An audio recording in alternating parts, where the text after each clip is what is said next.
Greetings, I am Nityal Kumar, lecturer, JS College of Physiotherapy, and today's topic is the continuation of last session. It is complex regional pain syndrome part 2. We'll just go to summarize and say what we have done in the last session. So last session we have gone through definition, epidemiology, causes of CRPS, and clinical features, taxonomy, pathophysiology, and diagnostics. And this session will be concentrating more on management, which includes medical management, invasive spinal cord stimulation and amputation, and allied physiotherapy, occupational therapy, and psychological therapy. And finally, we will do some evidence-based management. So now when it comes to pillars of patient care, when we are treating a patient with CRPS, it is not only pain management, we have to deal with other aspects of therapy also. So there are four important pillars of treating people with CRPS, and the first pillar is pain management, which is by medication as well as other procedures. And second one is physical and vocational rehabilitation. Third one is your psychological intervention. Fourth one is patient education about the pain management as well as self-management in case if he has severe pain. In case if patient doesn't know how to manage his pain due to severe illness or something, or because of lack of patient education about the condition, this whole pillar is going to get collapsed and patient is not going to have a complete pain relief. So we have to concentrate on all these four pillars of therapy for an effective patient care. So now in this picture it shows pain management, motor changes that happen because of pain, as well as there will be sensory changes because of pain, and people will have psychological aspects as well as inflammatory aspects. So now when dealing a person with CRPS, we have to keep a note on pain, psychological, medical intervention, and vocational therapies as well as physical therapies for effective pain control. When dealing with all these aspects of patient care, our ultimate goal or motto is for return of function of the patients. So in case if any of these management is not going hand in hand, there will be a drastic impact on a patient and he can't ultimately return to his previous function. So now when it comes to treatment, it was divided into three aspects: pharmacology, which is based on NSAIDs, opioids, local anesthetics, and antidepressants, and botulinum toxin. And of all these pharmacological, botulinum toxin is found to be a little effective than other aspects. So when it comes to invasive therapies, there are IV sympathetic blockade, other therapy procedure, and sympathetic blockade, percutaneous, spinal cord stimulation, and amputation. And of all these invasive methods, spinal cord stimulation is found to be effective to reduce patient's pain. And ultimately, if everything fails in invasive method, the only thing that patient is left with amputation. And when it comes to allied physiotherapy, occupational therapy, and psychological treatments are found to be effective. So now when it comes to invasive management, see dorsal root ganglion stimulation by using permanent stimulator. So in this picture there will be implants that has been connected to DRG or dorsal root ganglion of a patient, and ultimately there will be a continuous stimulation that is going to be connected to that particular area. And focal stimulation of DRG offers patient a superior pain relief than traditional spinal cord stimulation for CRPS. And when it comes to other aspects, amputation, it is nothing but surgical intervention of the structure involved. It could be either upper limb amputation or it could be either lower limb amputation. And amputation is found to be effective only in the later phases where a patient has failure in all other treatment modalities or methods. And the third one is going to be percutaneous sympathetic blockade. So this is going to block sympathetic activity of your patient over the spinal cord region, ultimately reducing pain over the upper limb as well as lower limb. So now when it comes to physiotherapy management, always start low and go slow. So never hurry if your patient is saying, I'm feeling better this day. So don't overshoot your patient saying that he will feel ultimately better the next sessions. So whatever therapy we are trying to direct, it should be very slow and it should be symptom free. The patient should not get any aggravation of symptoms in the initial time. In case if it is like that, we have to take our therapy very, very slow and it should be gradual. So we have to focus on duration, we have to focus on intensity, and we have to focus on other aspects of people's pain. So now when it comes to hierarchy, we all know there is evidence-based practice. In the later sessions when we are dealing with it, hierarchy is systematic reviews 1, RCTs is 2, and pseudo RCTs is going to be 3, 1. And cohort studies is 3-2, and a comparative studies without cohorts is 3-3, and cross-sectional or case series is going to be 4. So now of all the physiotherapy modalities, what we do is we will be using TENS, ultrasound, IFT, low level laser, and other therapies for pain modalities. But in CRPS, only TENS found to be effective, whereas other modalities, ultrasound, interferential and low level laser, is not found to be effective. So there is a low quality evidence on modalities saying that it is going to reduce people's pain in CRPS, and TENS has moderate level of evidence in CRPS only in the short term where the pain is less than 12 weeks. In case if the pain is beyond 12 weeks, TENS is found to be not that effective like what we have mentioned. And the second type of intervention what we are going to give is cortically directed sensorimotor rehabilitation strategies. In the previous session, I have told you pain is not only biological, it is psychological as well as sociological. So next, when person has peripheral sensitization, it will ultimately lead into central sensitization. During people with central sensitization, whatever pain strategies or modalities we use, the pain is not from periphery, it is going to be from central. So we have to direct all our strategies towards the center such that we can use cortical reorganization to reduce your patient's pain. So there has been one category of cortically directed rehabilitation strategy that is called as graded motor imagery. So this is found to be effective when we are trying to deal people with CRPS, particularly in the third phase or in the chronic phase. So we all know what are the clinical features that we are going to see. People will have severe pain even when they are trying to move or imagine the activity of moving. So this itself will inhibit your patient's range of motion as well as increases the pain, which will end up in complete range of motion loss as well as dystonia. So now when it comes to graded motor imagery, it's a series of intervention strategies and aim to treat people with CRPS as well as other conditions like amputation or neuropathic pain or phantom limb sensation. So now in this, people with neuropathic pain will have central sensitization as well as peripheral sensitization. And during these two aspects of central as well as periphery, people will have high scores of fear avoidance. They will not be doing any activity because of previous incident of pain or fear of getting more pain when they are doing an activity. So they will be using another aspect called as pain catastrophizing. So they will be getting severe pain when they are trying to imagine the movement itself. Either it could be right or it could be left. So during this type, people tend to neglect the side which is having severe pain. For example, if a person has right side CRPS of hand, he will not be using his right side, he will be using only his left side. So he will try to neglect the right side, ultimately leading into neglect. He will be using only his left, and whatever brain functional areas what he has, it tends to neglect the right side totally. So they will have a discrimination of right as well as left. So they have a low capability of discriminating or low capability of saying which is right and which is left. So graded motor imagery is going to use all these strategies to reduce your patient's pain, ultimately to improve its function. So it can be used as a prophylactic intervention. So in case if patients are going into second stage to third stage of CRPS, so graded motor imagery or GMI can be used to reduce patient's pain and to increase their function. So now when it comes to graded motor imagery, there are three important aspects of GMI. First one is left and right discrimination, second one is going to be explicit memory, and third one is going to be a mirror therapy. So during left and right discrimination, I told you before, people will tend to neglect the side which is affected. So they'll have only one side imaging called as either left or right. They will not have both. For example, if you take any tennis players or any people who are right-handed, they tend to use their right hand for forehand, and they will not be using both hands for backhand or forehand. So this is otherwise called as laterality or lateral recognition. Now the term has been changed to left and right discrimination, because even a normal individual, we have something called as lateral recognition. We tend to use only one limb, either left or right. We call it as dominancy, but during CRPS this dominancy is not going to be the same, it is going to be altered. So because of this, left and right discrimination has been frequently used to differentiate whether left is affected or right is affected, or whether the patient is able to do both left and right activities. So now when it comes to left and right recognition or discrimination, so in this, is this a left or a right movement, and is this a left or right side? People have to identify which is left and which is right. And this is called as implicit memory, and all these memory has to happen subconsciously. So we have to give a little amount of time for the patient to recognize. So during these we can use either flashcards or we can use software. So in this we are using a software called as Orientate, and it has given a lot of pictures. So you have to give your patient this software, either it could be flashcards or it could be your software.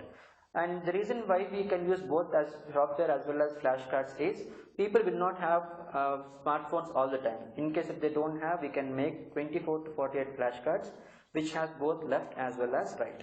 So now importance of this is when you are trying to have or treat any patient with severe grades of CRPS, where imagining is going to be important to reduce pain. So during that time we have to use your left-handed discrimination, particularly this software.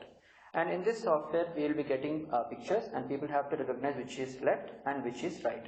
The accuracy of this should be 24 to 48 images, and for upper limb it is going, or lower limb it is going to be 2.5 seconds, and when it comes to neck or back it should be 1.6 seconds. Based on the time we can see whether a person is having good amount of left and right discrimination. So until a person gets this normal scores, we can't go to explicit normality. We can't ask them to do any sort of activity. And the third one is going to be mirror therapy. We'll be explaining everything in detail in the following sessions. So now when it comes to mirror therapy, we'll be using a mirror in the sagittal plane of your patient. We'll be asking the patient to do only the movements concerned with the normal hand. Once if a person perceives the pain has been reduced gradually on the subsequent sessions, so we'll be concentrating more on simultaneously similar activities, both left as well as right at the same time.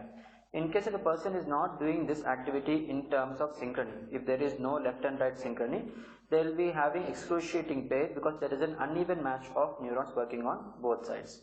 So that is one.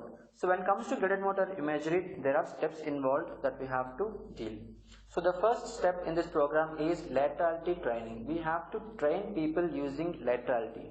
We have to make them aware of their body parts. It could be neck, it could be lower back, it could be upper limb or lower limb. They have to always differentiate which is right and which is left, irrespective of the affected hand. So now when it comes to step 1, use 12 easy laterality cards and ask the patient quickly identify whether the image is left or right. Record the number of correct answers at the same time. So now studies have shown that 80% accuracy has to be maintained. So pictures per second, it could range from 3 to 5, or the total time should be 25 to 26 seconds. And progress by improving the speed, accuracy, number and difficulty of the images until you feel as though the patient has established laterality. So now we have to give multiple pictures of your patient ranging from 24 to 48, and they have to make this left and right recognition very fast. It should happen subconsciously, and it has to be done with the speed and accuracy. And if the patient experiences pain while looking at the image, always omit that image which is causing severe pain for your patient, because that is one picture which is making your patient mirror neurons work more. So find easier images that do not evoke pain and use those images. So in case if any of the image which you have shown to your patient, it could be ADL or it could be normal image which is evoking pain, please avoid that picture and use simple images. And imagining hand movements and having the patient visualize the affected hand in various positions. And this is your start by, and always progress having the patient visualize actually moving their hand into various positions. So now in this, whatever pictures we have shown to your patient, either by flashcards or by software, they have to see the image and they have to imagine what that image looks like. This is called as a mental practice or imagery technique.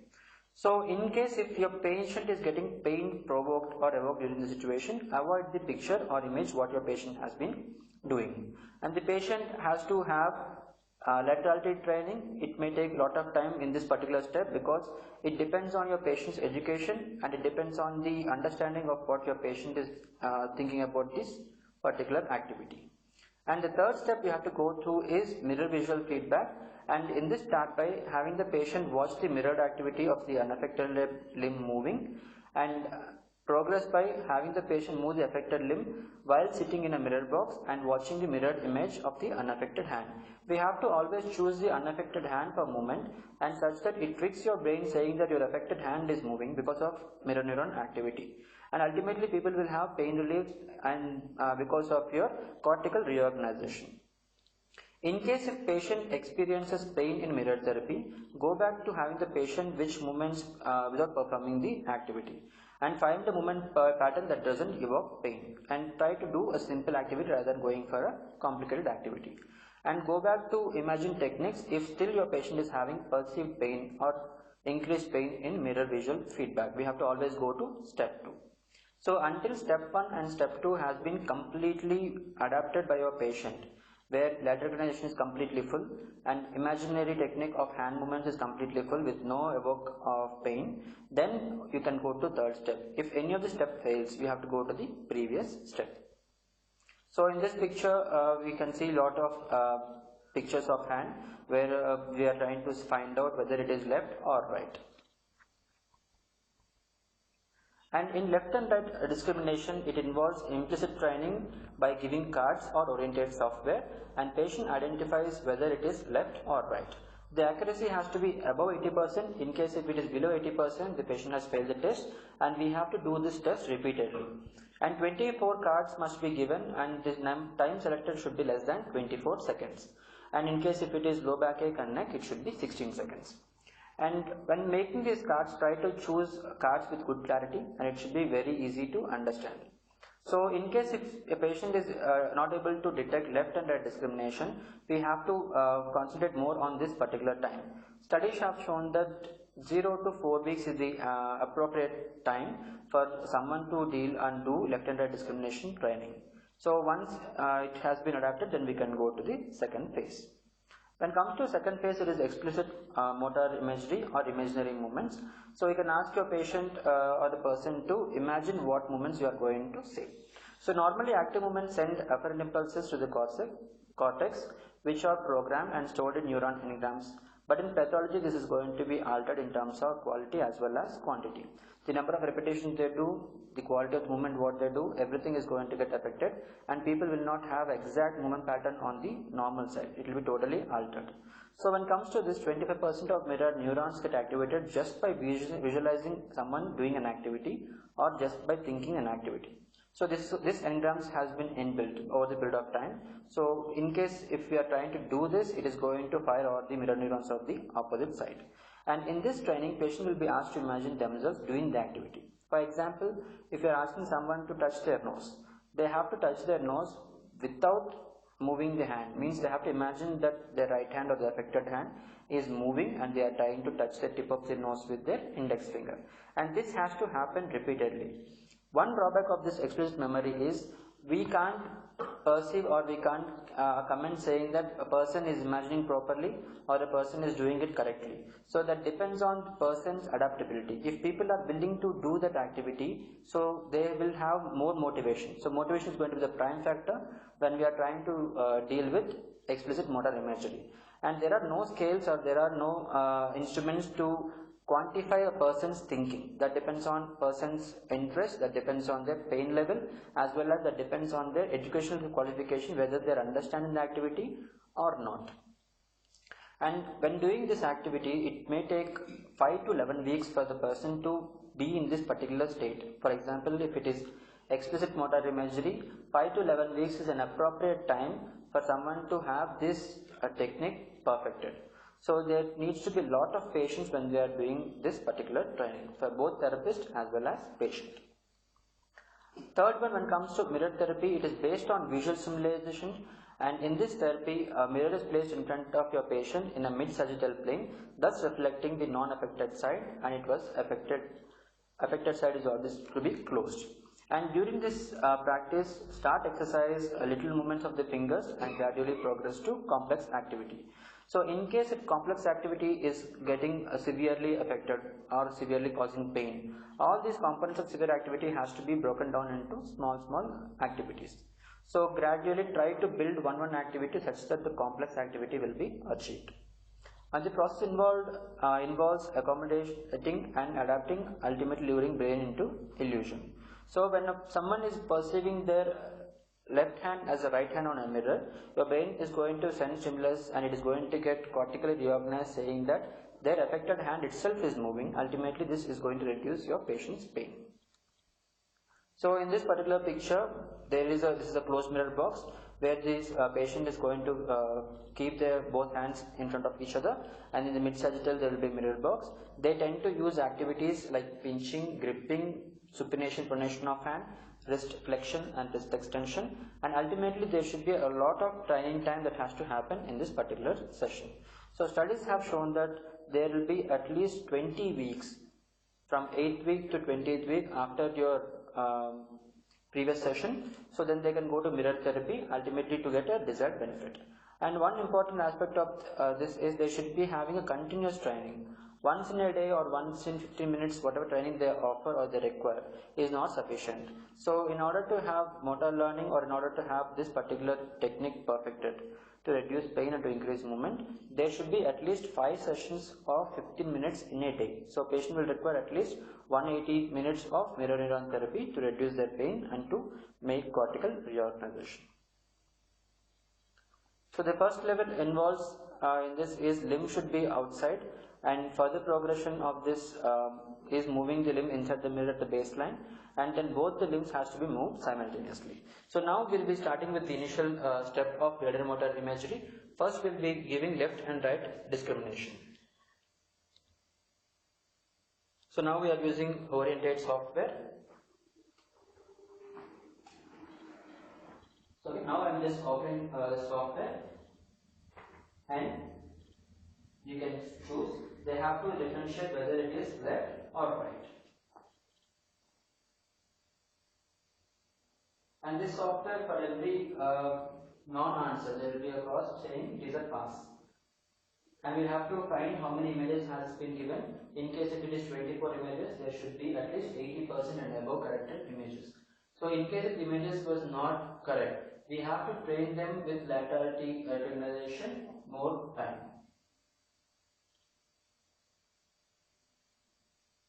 So I told you before, this should happen subconsciously. You should give a very minimal time for the patient to recognize whether it is left or right. The images has to be a little faster when we are trying to deal with this.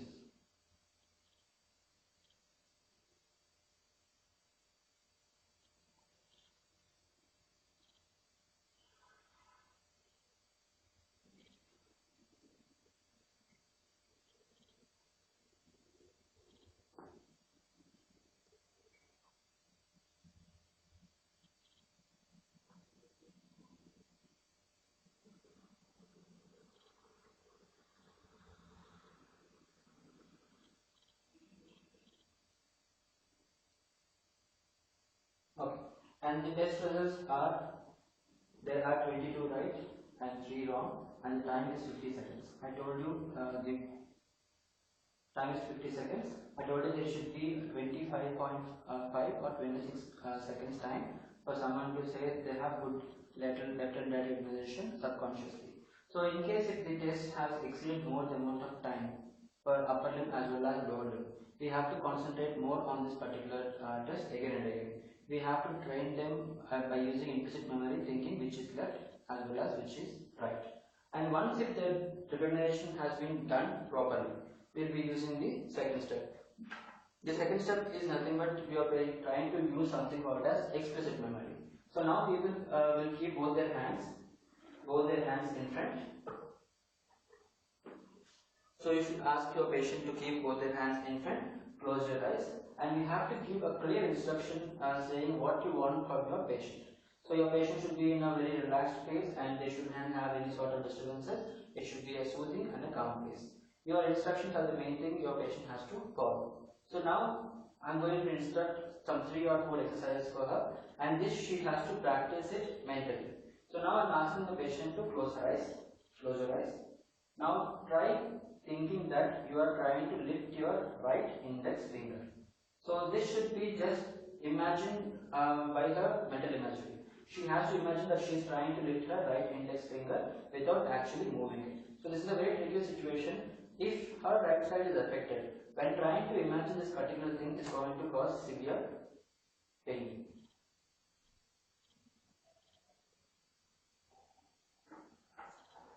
So this will cause severe pain. So the second one is try thinking that you are trying to hold a key.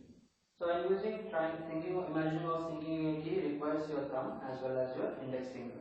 So when she is trying to imagine holding a key, there will be a mental imagery and her motor neurons are going to fire gradually when she is trying to do it. Thank you.